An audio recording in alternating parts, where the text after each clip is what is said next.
That's velocitytrials.com.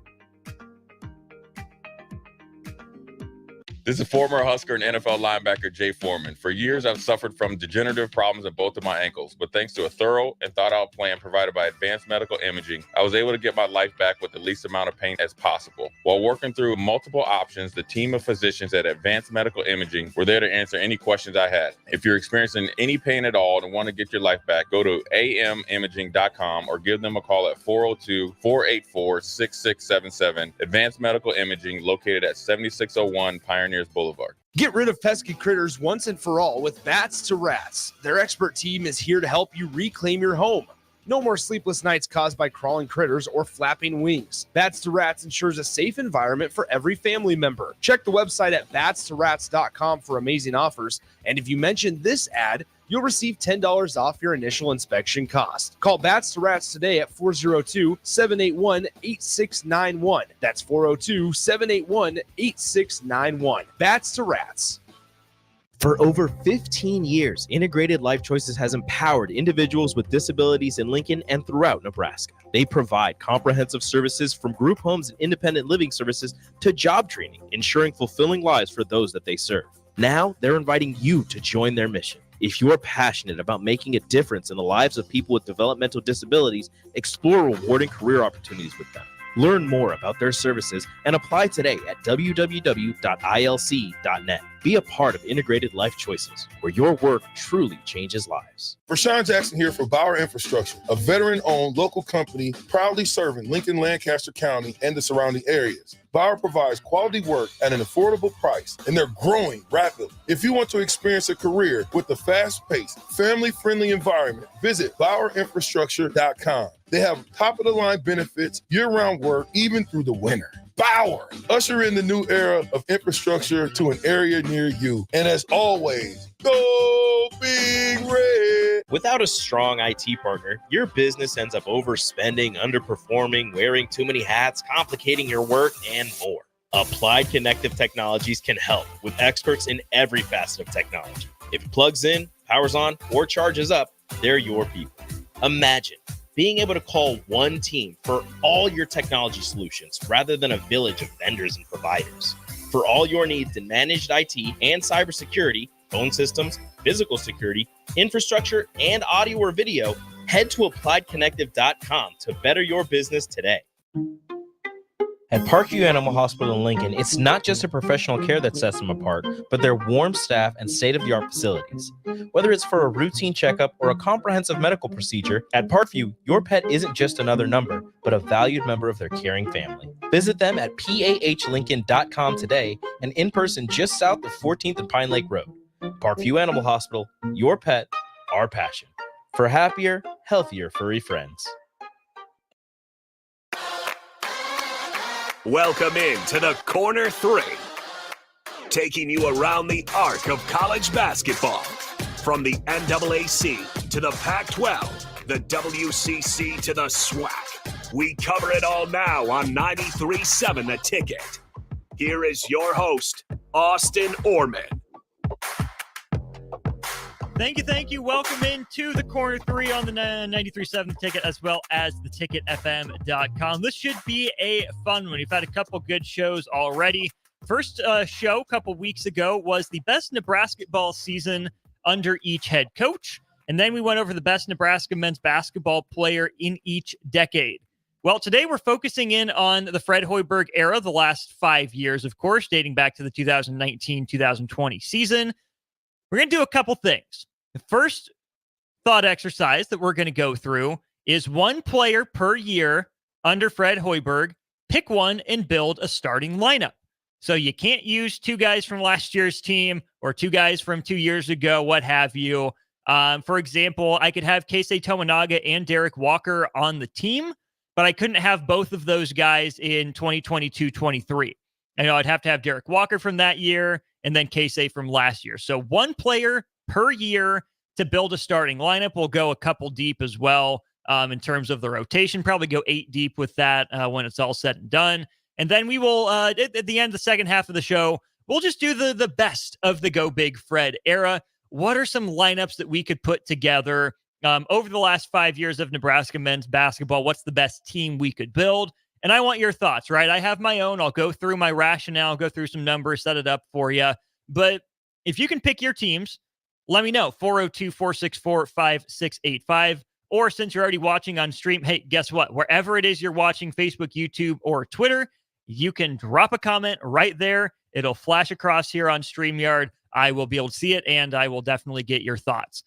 Twitter is probably the best way to get in touch with the show. I'm on Twitter right now. Got it pulled up.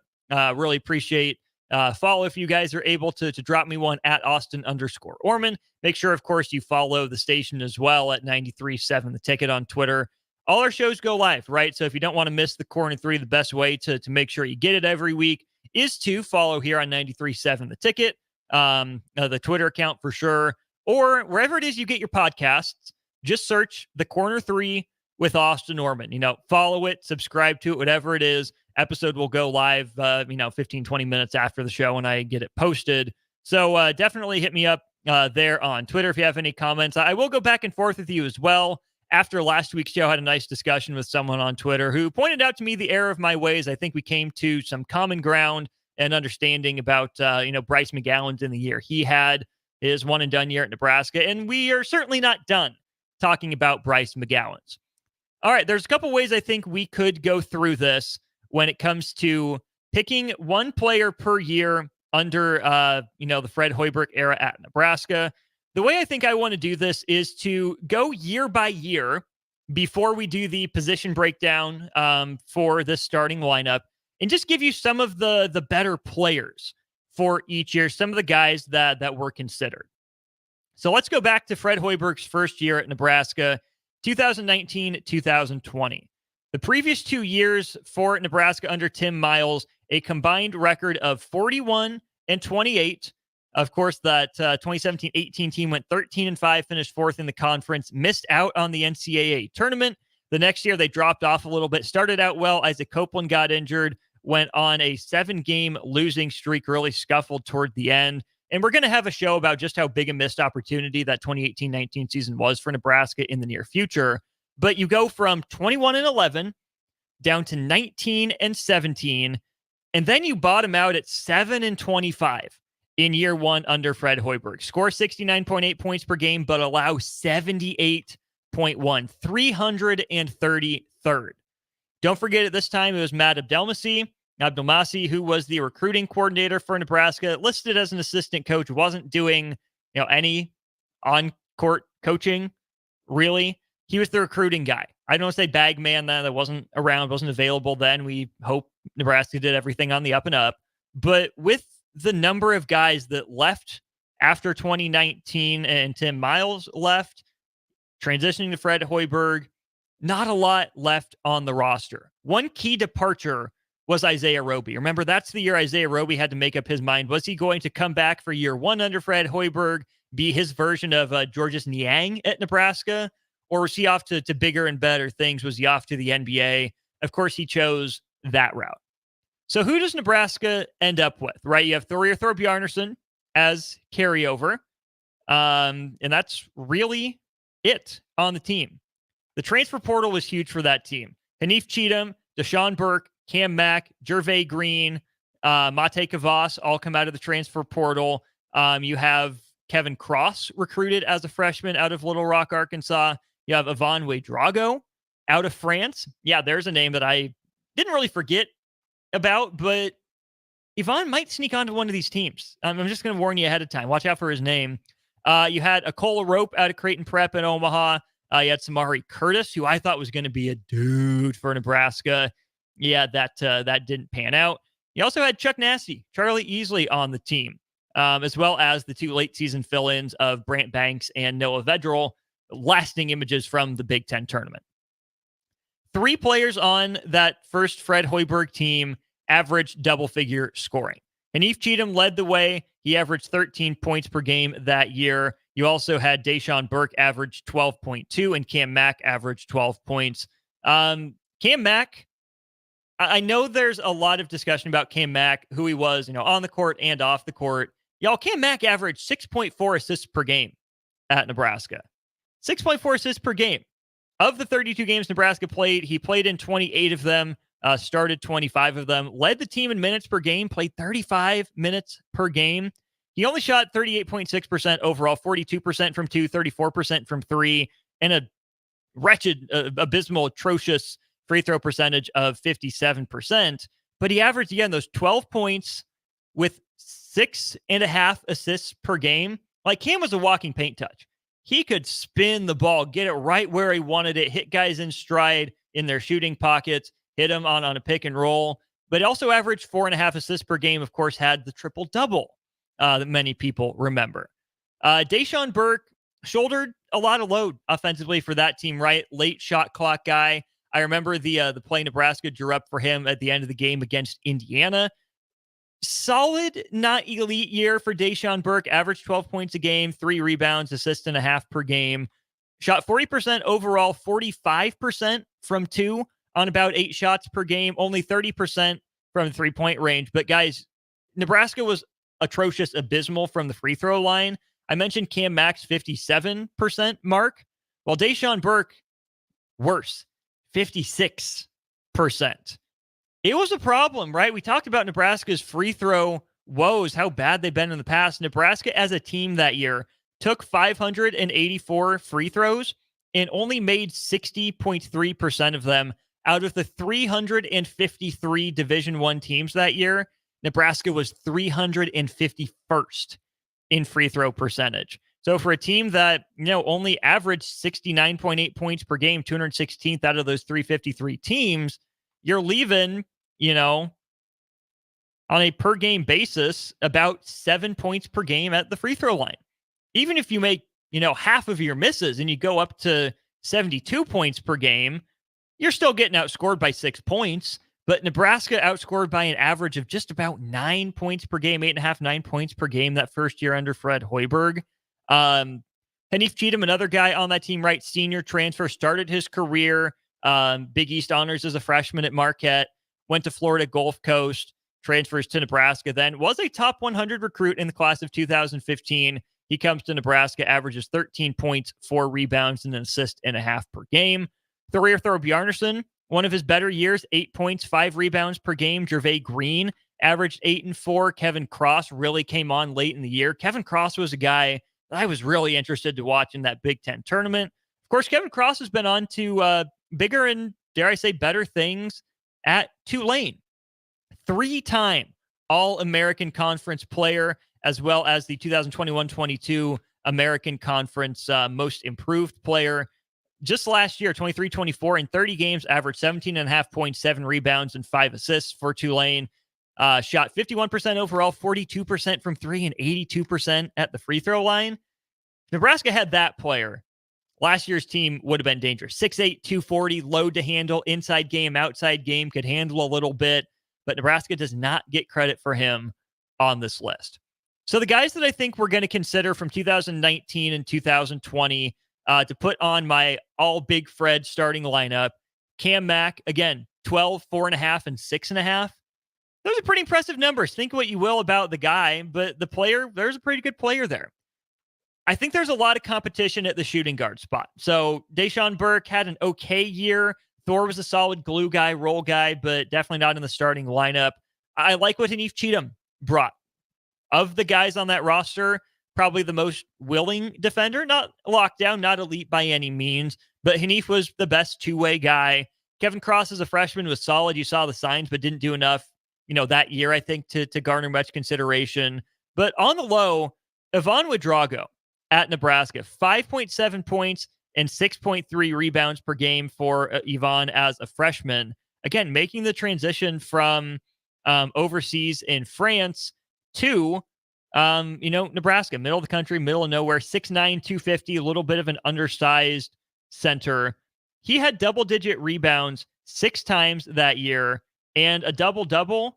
He had 3 double-doubles that year. He had one in February on the road at Illinois, 11 points and 10 rebounds. He had 11 points and 14 rebounds early in the year against Texas A&M Corpus Christi.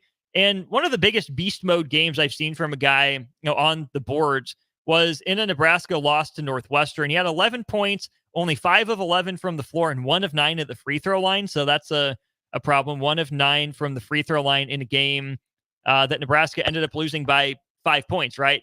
Hack-away Drogo strategy employed by Northwestern, but he pulled down 19 rebounds in a game, 9 of them on defense and 10 of them on the offensive glass. So you could see the outlines of a useful player there in Ivan Drogo. So he is certainly, I believe, in consideration, at least for a spot on the All Big Fred team.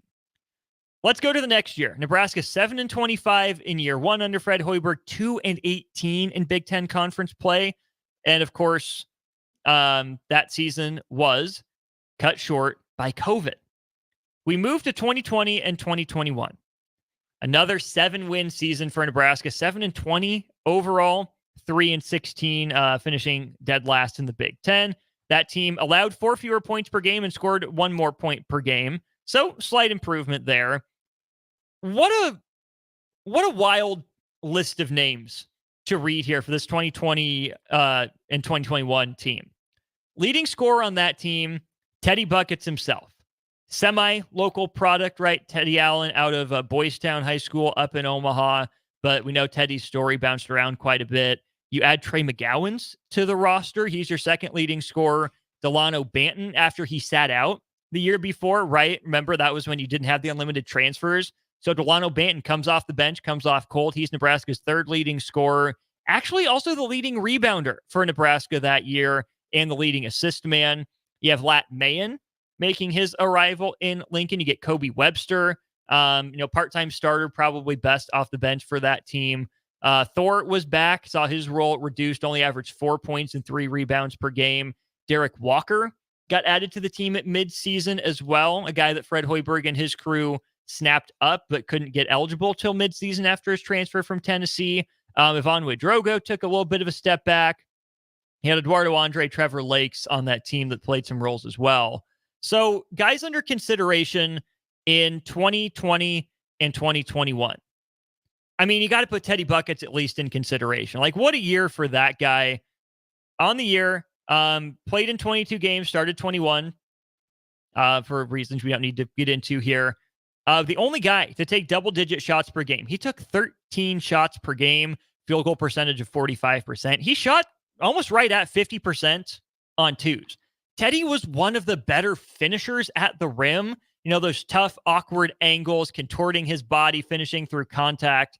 Teddy was good at that, shooting 50% from 2. He also shot 38% from 3, made 2 of his 5.3 attempts per game. Yet again, though, the problem was at the free throw line. Teddy Allen got to the free throw line about 3-4 times per game, only converted 69% of the time, and Nebraska's percentage didn't creep up. Nebraska got to the free throw line 499 times in that 2020 and 2021 season, 89th most attempts in the country, but the 329th percentage, only 64% at the free throw line. Scrolling up and down the roster here, I see 4 guys with a percentage starting with 7. Trevor Lakes, who only played in 14 games. Thorithor Bjarnason, who played in all 27 games for that team. Shamil Stevenson. Now, there's a name. That's a guy I thought was going to be better at Nebraska. He shot 72% at the free throw line, and then Lat Mayen only took 1 free throw per game across the 27 games he played, but knocked down 78% of them. Otherwise, you have Teddy Buckets at 69%, Trey McGowan's at 65.7%, Delano Banton at 66%, even Kobe Webster, 65%. Derek Walker improved later, but he shot 45% on free throws that year. And Ivan Drogo continued his slide, 40% at the free throw line. Okay, enough on the free throw. Sorry, back to business here. The players being considered from 2020 and 2021. In terms of the all-around game, Teddy Allen was there. Not always an interested defender, but when Teddy locked in, Teddy was all right. You know, Teddy had decent feet. He had a pretty good frame, pretty good body. Again, not a lockdown guy, certainly did not defend consistently, but Teddy Allen could defend when he put his mind to it. We know Trey McGowan's could defend, right? All Big Ten caliber defender for Nebraska. Trey started and played and started all 27 games for Nebraska that year. Led the team in minutes at 28.4 minutes per game. Inefficient year offensively from 2 for Trey. He took a lot of tough ones in the mid-range, attacked the rim with energy and with vigor, but only converted his 2-pointers at a 40% clip. Shot pretty well from 3 at 36.7%, but again, the 66% free throw mark. Trey, a well-rounded guy. He did average 4 rebounds and 2.5 assists per game. But I brought up Delano Banton, who went, 2 and done at Nebraska because he sat out the 1 year as a transfer, but he only played 1 season. That year, he averaged 9 points per game, those 6 rebounds, and those 4 assists per game. Outside shot wasn't great, less than 25%, but again, maybe an underrated finisher, right? Delano at 6'9", maybe 6'10", as a pretty true point guard. He used his length to finish around the rim. He finished at some weird angles, maybe not through contact as much, but he could contort himself. He could use his arms and his wrists to flick a shot over guys. So Delano Banton, Trey McGowens, and Teddy Allen are the 3 that I think deserve consideration when it comes to the 2020 and 2021 season for the All Big Fred team. 2021 and 2022. There's an obvious name, and there's a name that you guys might bash me for, but you got to hear me out on this one. You really got to hear me out. Nebraska improves by only 3 wins. They go 10-22 in year 3 under Fred Hoiberg. Out of the cellar of the Big Ten, they jump up from 14th all the way to 13th.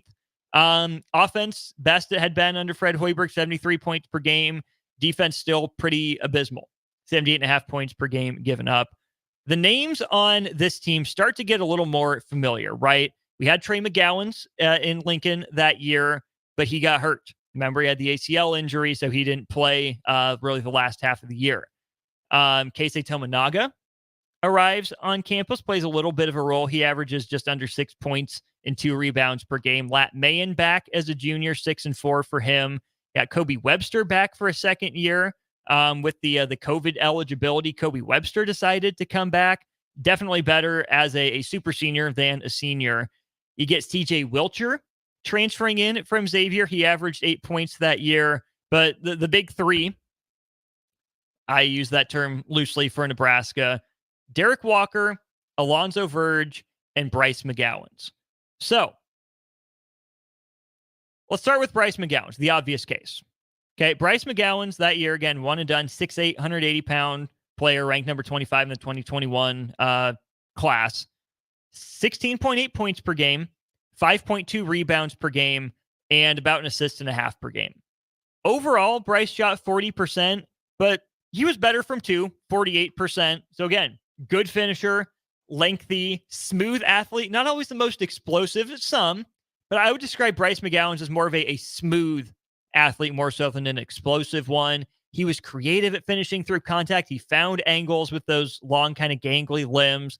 Bryce was a good finisher, unless you asked him to shoot the basketball from long range. Only 27% from 3 on just under 5 attempts per game, and he missed some easy spot-up ones. Right? Teams would sag off of Bryce McGowens because they knew how good he was as a driver, because they knew Nebraska had other spot-up options. I don't think Bryce was a bad passer. I just think Bryce could have used a year or 2 at Nebraska and in that system to learn to trust his teammates to knock down looks to get some better looks for himself. But to be fair, Nebraska did only shoot 32% from 3 as a team that year, 266th in the country, and the 3-point defense wasn't much better. But for Bryce McGowens, the reason that 3-point shooting number is a little disappointing is because the free throw numbers were good. An 83% free throw shooter should not shoot 27% from 3. If you're shooting, 78% plus, you're probably in that 33, 34% range. If you're up into the 80s, you should be 35, 36% from 3. There have been studies done and results studied and analyzed that show there is a pretty strong correlation between your free throw shooting percentage and what you can become as a 3-point shooter in any sort of professional basketball setting. So 83% from Bryce McGowens at the free throw line told me there's probably more juice from 3 in there with, consistency and reps and spot up looks and not taking as many tough ones off the dribble. Bryce also averaged 5 rebounds and assists and a half per game to go along with 1 combined steal and block per game. Bryce McGowan's, I had this discussion on Old School earlier in the week. He's a little bit of I don't want to say a Rorschach test. I don't know the best way to describe it, but I think Bryce McGowan's gets a bit of a bad rap. I thought he was less efficient than he was going into this. But again, 48% from Q and 83% at the free throw line. Those are really good numbers, especially for a freshman coming in skinny like he was into a grown man conference in the Big Ten. Dragged way down by the three-point shooting percentage, which is unfortunate to see, but you trust a coach like Fred Hoiberg to iron out any kinks in the jump shot and, draw up and design sets for Bryce McGowan to succeed offensively from long range. That was still a big part of the Fred Hoiberg attack in those early days. Bryce was a capable defender. I don't know how often Bryce wanted to defend or how often the coaches took him to task for not defending. Not a good defensive team for Nebraska that year. Again, McGowan's not always locked in. Verge, kind of a turnstile. Derek Walker, not a rim protector. CJ, not the most athletic. You lose Trey McGowan's halfway through the year. He's one of your better defenders. Kobe Webster, small, overpowered by a lot of Big Ten guards. Lat Mayen turns into a defense-first player, and he was supposed to be a 38, 39, 40% shooter from 3. Didn't work out exactly the way that Nebraska wanted that to. So not a good defensive team. Breidenbach off the bench didn't give you much defensively. Eduardo Andre averaged half a block per game at 6'11". He's thriving now, by the way. If you haven't checked out Eduardo Andre recently, he's at Fresno State. So if you see Fresno State on the TV this next season, make sure you watch and check in on old friend Eduardo Andre. So Fred's third year, I think there are really 2 options for the all big Fred team. And it's Verge and McGowan's. Alonzo Verge, another guy that gets a bad rap. Second on the team in minutes, 28.4. He took a lot of bad shots and just a lot of shots, period, early in the year. But when Alonzo Verge figured out how to play point guard in Fred Hoiberg's system, electric factory. Had a little bit of the Hakeem Dream Shake as a guard. Quick, incredible first step. Decently explosive athlete. Fast. He was a blur in the open court as well. Pinpoint passer. Guys, Alonzo Verge led the Big Ten in assists. He led the Big Ten in assists. Again, he gets a bad rap because of how the season started and how the season went with the record. Alonzo Verge was a heck of a player. Second most minutes on the team. Second most points per game on the team. Leading the conference in assists. A steal and a half per game. And 4.5 rebounds. Alonzo Verge and Cam Mack, I think, get a bit of the same rap for different reasons. We underrate them in terms of their production. So keep Alonzo Verge in mind as we move forward. He and Bryce McGowan are the 2 guys that I think deserve consideration. All right, we're to the fun, enjoyable, actual, somewhat record-wise Fred Hoiberg teams here on the Corner 3. We will get through these teams here, the 1 per year All Big Fred team. Then we'll do the best players of the Fred Hoiberg era team moving forward. 2022-23, there are 2.5 candidates, I would say. Keisei Tominaga and Derek Walker.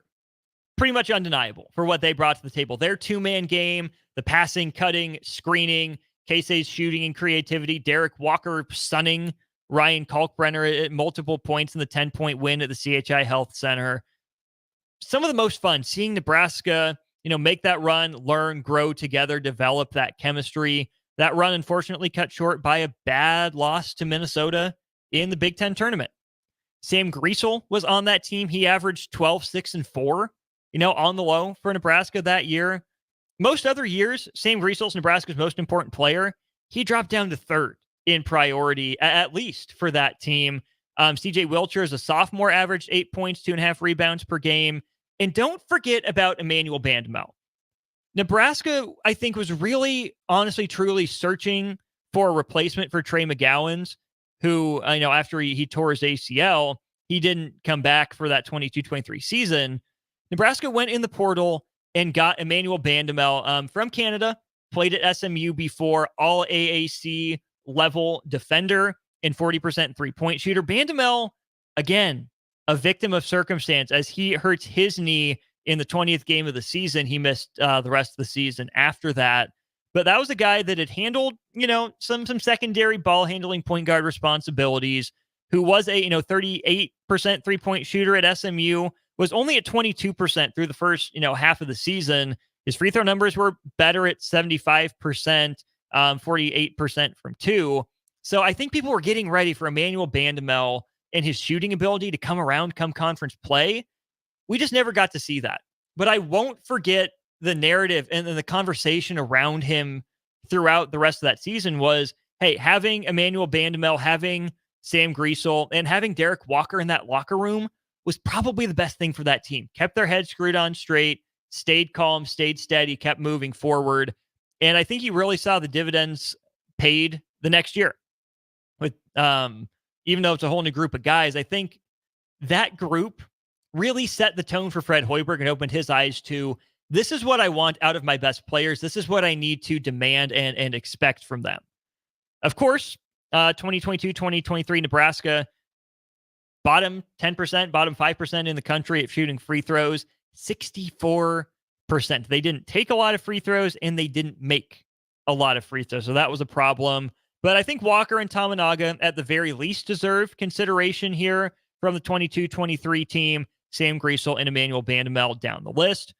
One more team to get to for the options before I give you a couple different iterations of my all Big Fred team.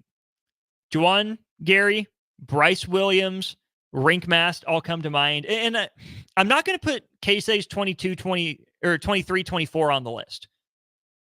I think Casey was better in 22-23. The two-man game that he had with Derek Walker was incredible. He put on just as good of a show both years. He averaged more points, but his efficiency numbers took a little bit of a dip from his junior year to his senior year at Nebraska. Bryce Williams stepped up. We know what Juwan Gary brought to the table. Rinkmast stepping in and replacing Derek Walker. Not doing the same things, but doing similar things. Those are the guys that I think really deserve consideration. Maybe some down ballot conversation for, I don't know, Josiah Alec, because power forward's looking a little thin for Nebraska right now. Sam Hoiberg played a role in 22-23. I think took a little step back in 23-24. Not as a defender, but the offensive numbers certainly did, at least the 3-point shooting percentage. So the options that I have, again, from 2019-20, Fred's first year, I think it's down to, do I take Cam Mack or Hanif Cheatham? Fred's second year, is it Delano Banton, Trey McGowens, or Teddy Allen? Fred's third year, Alonzo Verge or Bryce McGowens. 2 years ago, do you take Keisei Tominaga or Derek Walker? And then from this last year's team, is it Bryce Williams, Juwan Gary, or Rinkmast? I'll give you a couple different lineups that I think we could throw out there with one player from each season of Fred Hoiberg when the Corner 3 returns here in just a moment on 93.7 The Ticket. Play ball! Summertime is here, and so is another action-packed baseball season with the Lincoln Salt Dogs. Bring your whole crew to Haymarket Park to experience the magic under the lights and the thrill of the game. Enjoy daily specials like Wiener Wednesday, Thirsty Thursday, Fireworks Friday, and Family Fun Day Sunday, plus special events and discounts. Don't miss out on the excitement. Strike three, you're out. Visit saltdogs.com to see this week's promotions and secure your tickets to unleash the fun. I'm Karen Carr. I've been a realtor for 31 years. When I made a company change 12 years ago, I chose Lincoln First Realty, now NP Dodge. It's the oldest independently owned realty company in the country. Since becoming NP Dodge, we've continued our tradition of community involvement. Our management and staff are always available to offer support in marketing, technology, social media, and educational opportunities. Expand your career with NP Dodge. Call Eric at 402-434-2222. The Mill Coffee and Tea, formerly with only 4 Lincoln locations, now 5 Lincoln locations. That's 25% more locations than there used to be. Can you even imagine a world where there's only 4 Lincoln Mill locations? Feels like ages ago. We were all so young then. The Mill on 11, located right alongside the 93.7 The Ticket Studios at 1040 O Street.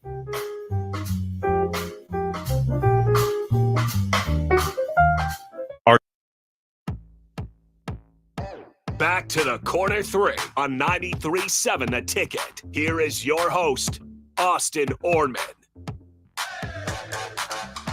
I am Austin Oerman. Make sure you follow me and the show on Twitter at Austin_Oerman on Twitter. Follow at 93.7 The Ticket as well to make sure you're aware of when the show goes live. It is Friday nights here moving forward.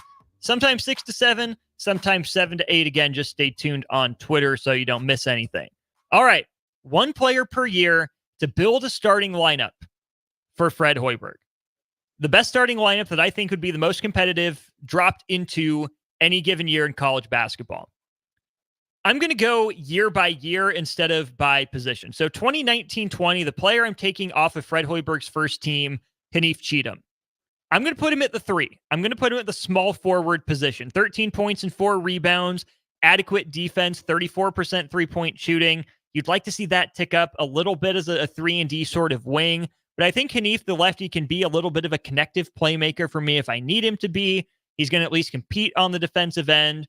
And I think really he's the 5th option offensively in this starting lineup. So if you can get 34% three-point shooting, 67, 68% free throw shooting, and 50% from 2 out of your 5th option, that's pretty solid. Good dude, leader as well. So I like Kanief Cheatham from that first team. From the second team, the options again were Delano Banton, Trey McGowens, and Teddy Allen.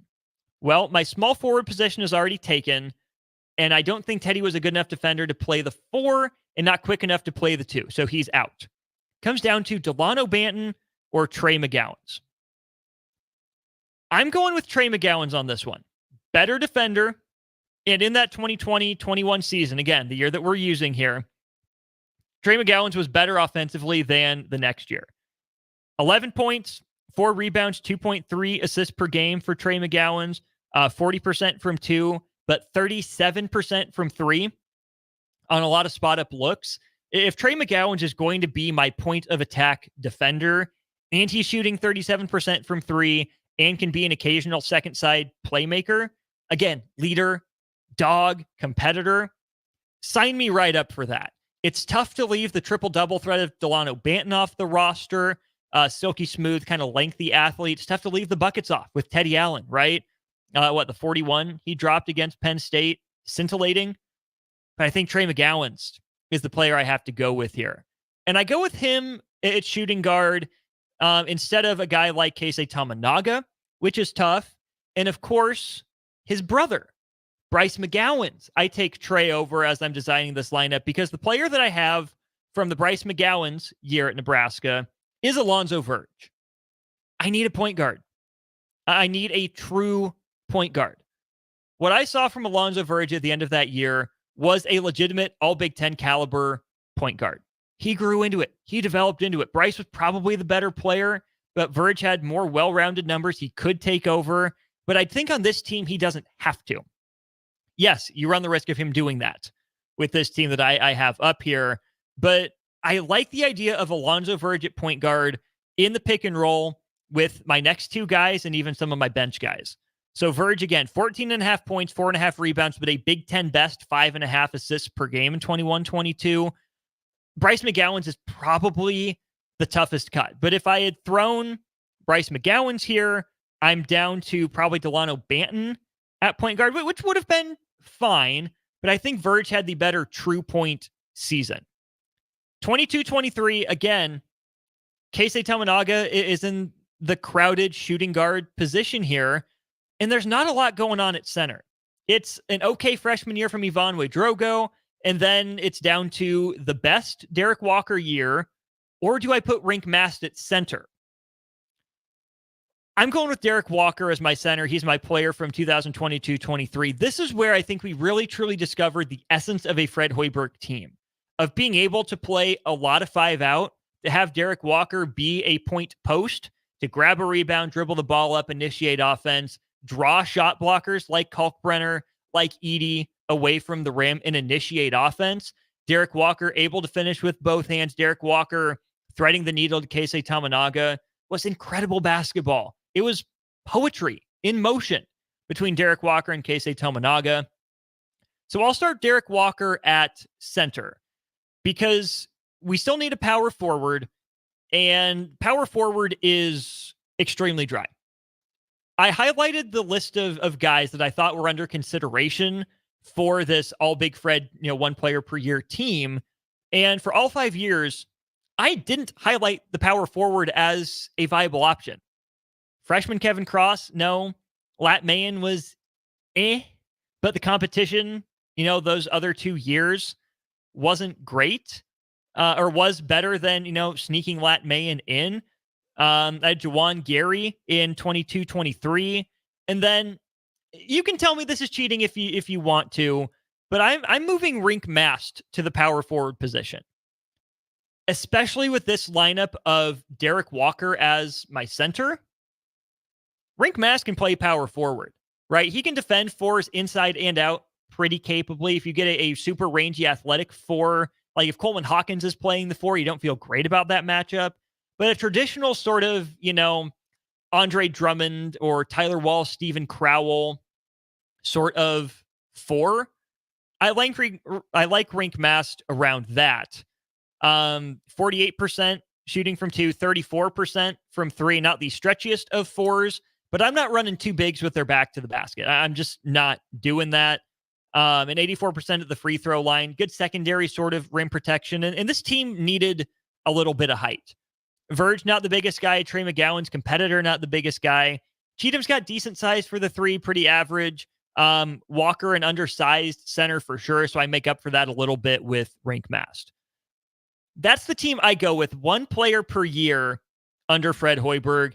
By position, it's Alonzo Verge at the point, Trey McGowan's at shooting guard, Hanif Cheatham at small forward, Rink Mast at power forward, and Derek Walker at center.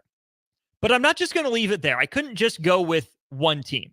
And again, give me your thoughts, what I get right, what I get wrong on the text line 402-464-5685 or by leaving a comment on Facebook, YouTube, or Twitter.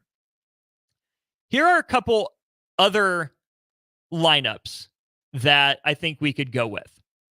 I think if you want a lengthy, athletic 5-out lineup, you could play Delano Banton, Bryce McGowens, Bryce Williams, Juwan Gary, and Rink Mast as a lineup.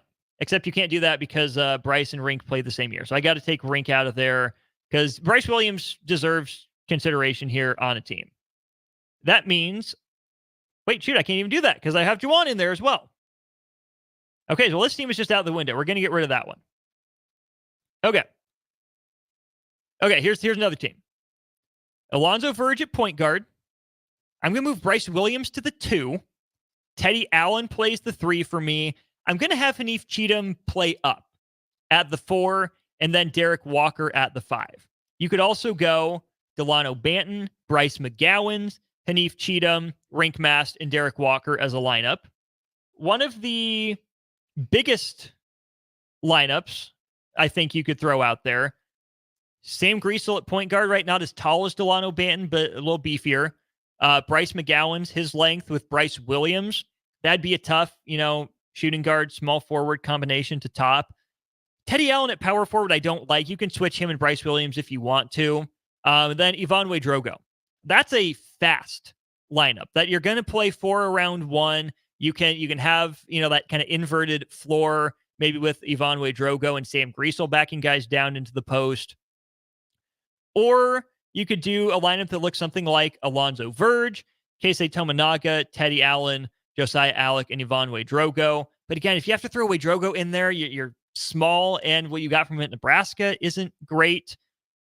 It's tough to leave Bryce Williams and Bryce McGowens off these teams, but the 2 and the 3 have probably the best competition under Fred Hoiberg.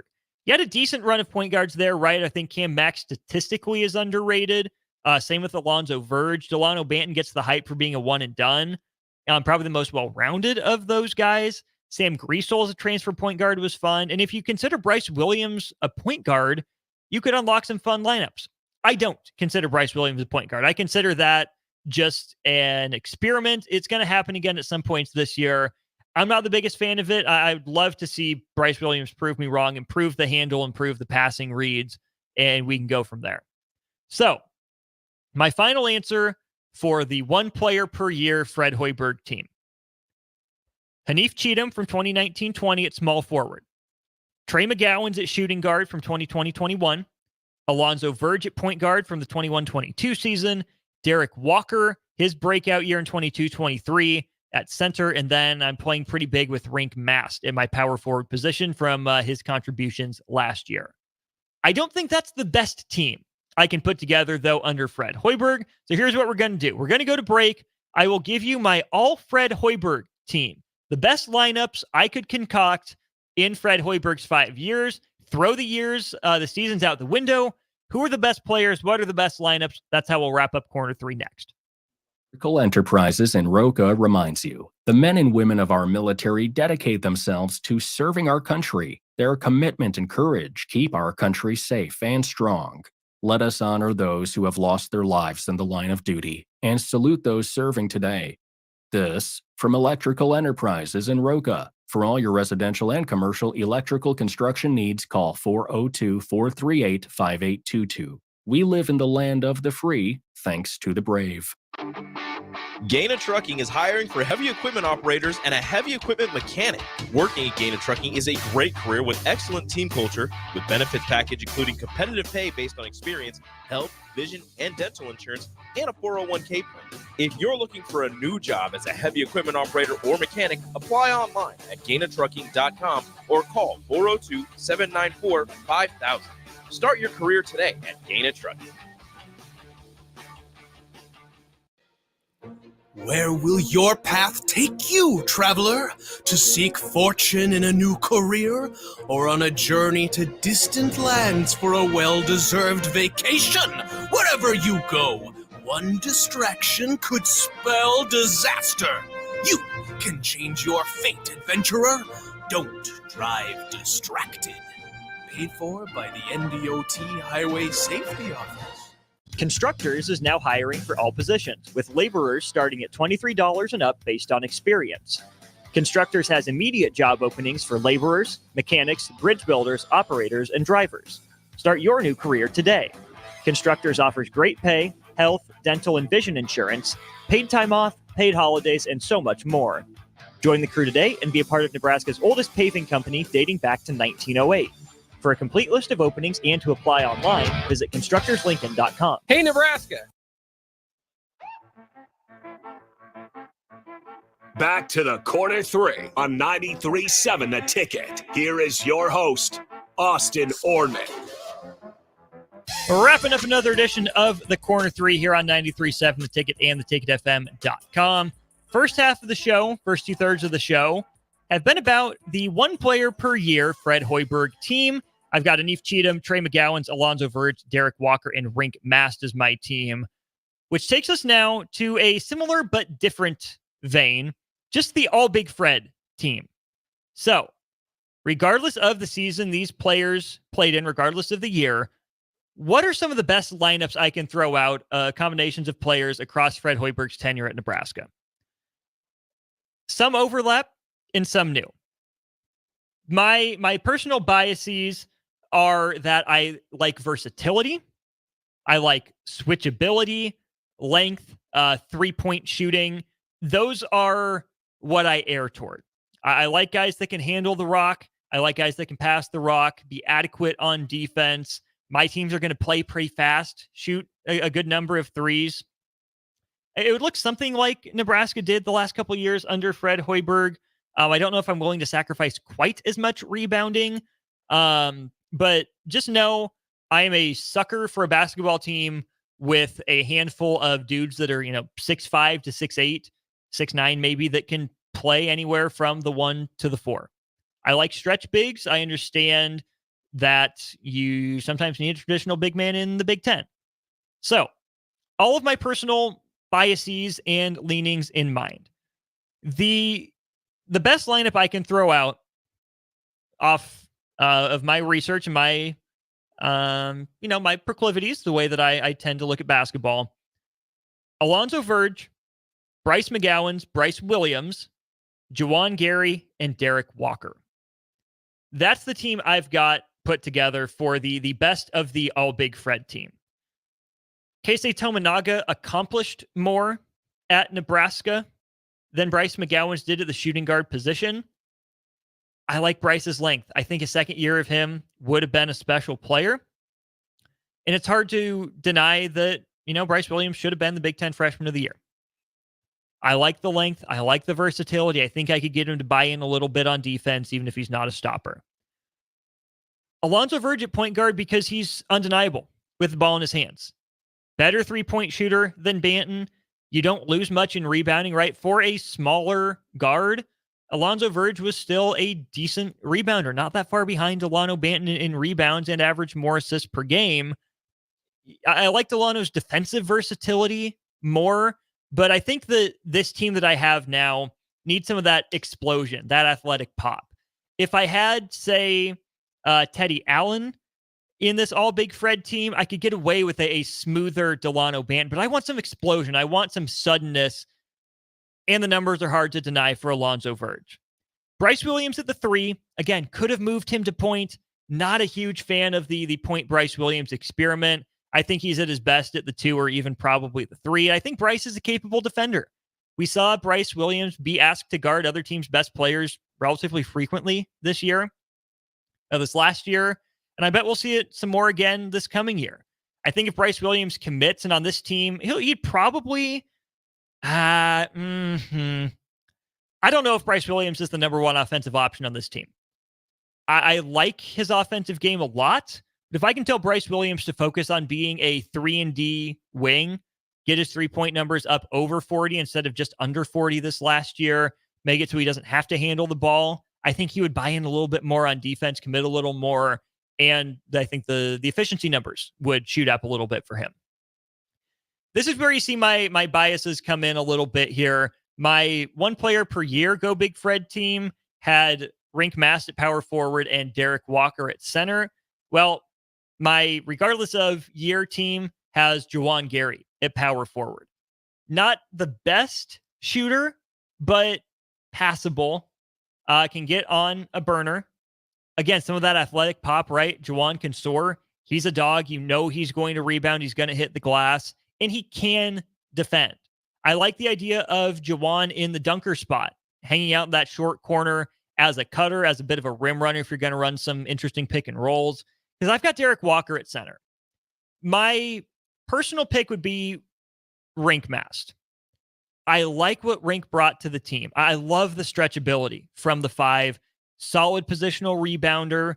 Not a rim protector or deterrent necessarily, but wasn't getting yammed on left and right. Good positional defender. But it's hard to deny Derek Walker's passing ability, some of the edge that he brought to the teams, right? Derek Walker was steady.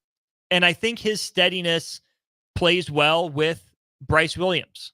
I think Derek Walker and Bryce Williams are the leaders of this team on the floor.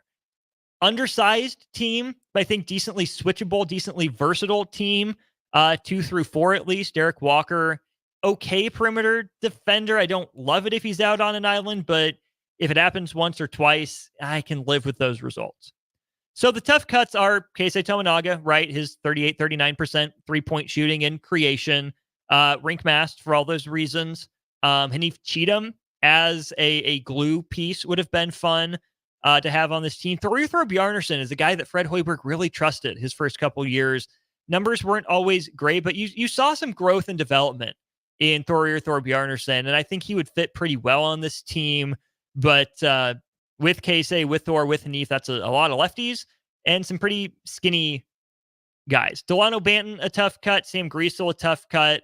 I need to do a deeper dive. Who do I think was the better player, Delano Banton or Sam Griesel? Comparable guys, comparable games. But there's got to be an answer, right? They brought similar but different things to the table. And then Trey McGowan. Trey's probably the toughest cut defensively. Just again, what he was able to do at the point of attack was so key for Nebraska in turning those teams around. I'd love to have both Trey McGowans and Emmanuel Bandamel on any of my teams in real life. I just don't think they had the numbers or consistency to make their way to my all Big Fred team. Let me know your thoughts. Tweet them at me at Austin_Oerman. I'll be around all night to take your thoughts. We can go back and forth on them a little bit. I'm going to get out of here. Going to call it a week here. I'll be back with you on Monday for On the Block from 2 to 4. It's been a good show. Appreciate your involvement. Appreciate you tuning in for the All Big Fred teams. What's coming up next on the Corner 3? We'll rank the 4 Big Ten newcomers, go through their history, go through some of their highs and lows to tell you what to expect from those 4 programs. And then we'll start diving into conferences, key teams, and players here in a couple weeks. For the whole Ticket crew, I'm Austin Oerman. Flip it back to 93.7, the Ticket over the air, Kansas City Royals and Chicago Cubs. Have a great weekend, y'all.